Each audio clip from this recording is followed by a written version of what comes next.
pessoal, me chamo Lindaine Augusto, sou do Polo de Martins.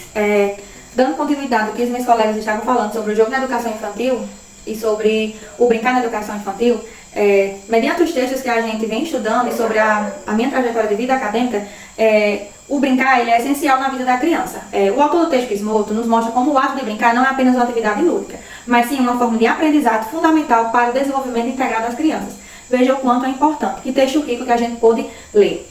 Trazendo o que Piaget falou nesse texto, ele traz o jogo infantil como uma forma de jogo importante para a construção do conhecimento e do aprendizado das crianças.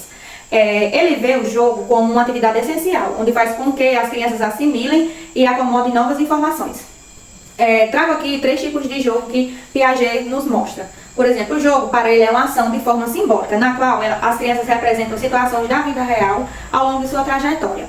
Eu queria falar um pouco sobre o jogo de exercício, que é onde aparece na fase inicial da vida das crianças, nos primeiros meses. Aquela fase que envolve a repetição, a sequência estabelecida durante os primeiros meses de vida. Os jogos simbólicos, eles já surgem durante o 2º ano de vida. É onde aparece a linguagem, onde as crianças criam cenários imaginários e já vai começando a se desenvolver. Existe também o jogo de regras, onde as crianças elas já estão maiores, no período de 4 a 11 anos, na qual elas não brincam mais sozinhas. Elas já têm um coleguinha, já brincam com outras crianças, já brincam coletivamente, já impõem regras, eles restabelecem as regras de jogos. É um jogo que já jogam com regras, né? Portanto, Piaget ele assegura o desenvolvimento do jogo, onde cresce de forma individual e coletiva na vida de cada criança. E também adquire diversos aprendizados e conhecimento, pois, por meio dos jogos, as crianças começam a raciocinar e a construir o seu próprio entendimento. E é de muita importância para a inteligência, a cognição, diversas habilidades, né? Promovendo assim um bom ensino no seu processo de ensino-aprendizagem de cada criança. Discutindo sobre o tema do nosso seminário, o brincar na educação infantil, e com os textos que foram abordados, e vendo sobre nossa experiência, nesses praticamente 4 anos de ensino, acreditamos sim e percebemos o quanto o brincar na educação infantil é essencial.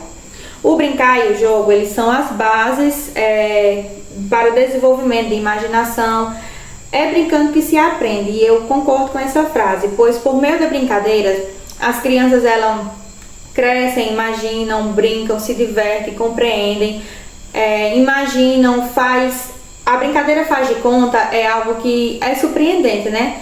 Eu pude vivenciar isso na minha infância e acredito que muitas pessoas também já tiveram essa oportunidade de você pegar uma escova de cabelo e se imaginar como se fosse um microfone, a gente pegar as caixas de sapato dos nossos pais e brincar de casinha, de fazer a nossa casinha de boneca, a gente brincar de comidinha. Então, assim, por meio dessas diversas brincadeiras, desde da infância, a gente começa assim a se desenvolver, a entender, a buscar mais. Então, tudo isso faz com que a criança possa entender esse mundo, compreender e ajudar no seu processo de aprendizagem e também adquirir várias habilidades. Meu nome é Kelly Natânia, sou do Polo de Martins e venho complementar um pouco o que as minhas colegas já vinham falando sobre os jogos e as brincadeiras na educação infantil. Diferente de Piaget, Vygotsky ele acreditava que os jogos e as brincadeiras eram imitações dos atos reais, ou seja, não eram ações sobre os objetos. Para ele, o lúdico na vida da criança vai ter início a partir dos 3 anos de idade. O mesmo ele vem nos dizer que os jogos de papéis contribuem de forma significativa para o fator social, onde a criança ela vem usar sua imaginação criando brincadeiras de acordo com a cultura e a sociedade em qual ela está inserida.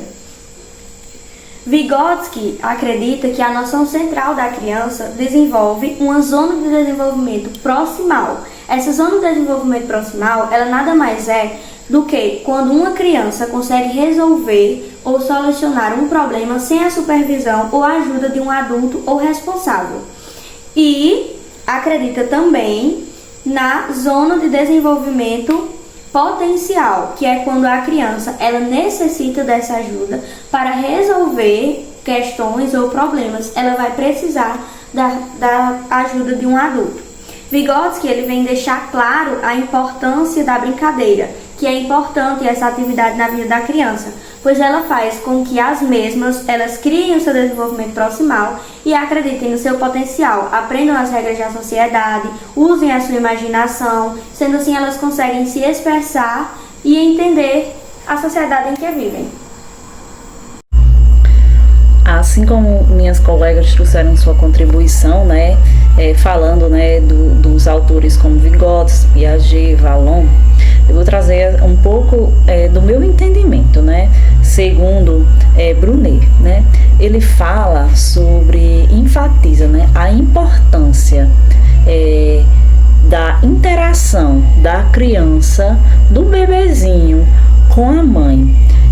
Ele fala que essa interação, né, da linguagem, do falar da mãe com a criança, da criança ouvir, isso é indispensável, né, para o aprendizado da criança, para o seu desenvolvimento, né.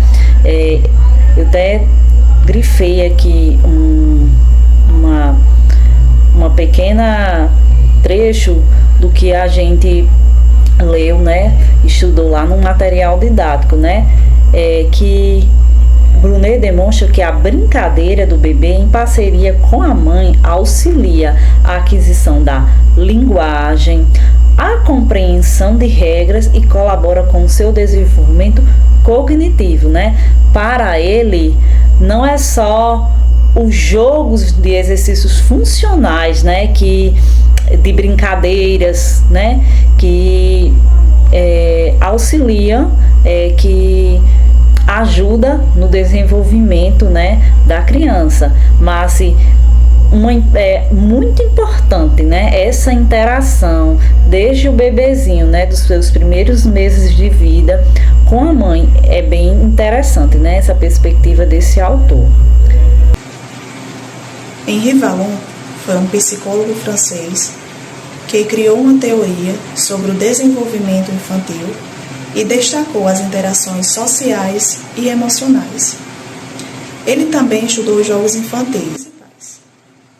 A primeira categoria são os jogos funcionais ou de exercício, que são aqueles jogos que a criança tem um contato maior nos primeiros anos de vida, que inclui movimentos de repetição, como bater palma, correr. O segundo grupo são os jogos simbólicos ou de representação. Esse tipo de jogos, eles começam por volta dos 2 anos de idade e está relacionado à capacidade da criança em usar símbolos ou objetos para representar a realidade. Por exemplo, o faz de conta, usando uma boneca para simbolizar como sendo sua filha, brincar de casinha, dentre tantas outras brincadeiras. Esses jogos ajudam a desenvolver a imaginação, a linguagem e as habilidades sociais. O terceiro grupo são os jogos de regras. À medida em que a criança cresce, quando ela está na fase entre 6 e 7 anos de idade, ela começa a gostar de jogos com regras. Mas a criança ela precisa entender, aprender as estratégias, o pensamento lógico e outras habilidades cognitivas. Elas encontram tudo isso em jogos de tabuleiros, esportes organizados e brincadeiras como esconde-esconde. Então a criança aprende expressando movimentos corporais, aprende vendo e ouvindo e também aprende usando a sua imaginação. Segundo Vallon, os jogos ajudam a criança a comunicar e controlar emoções, treinar habilidades sociais e estimular o desenvolvimento cognitivo.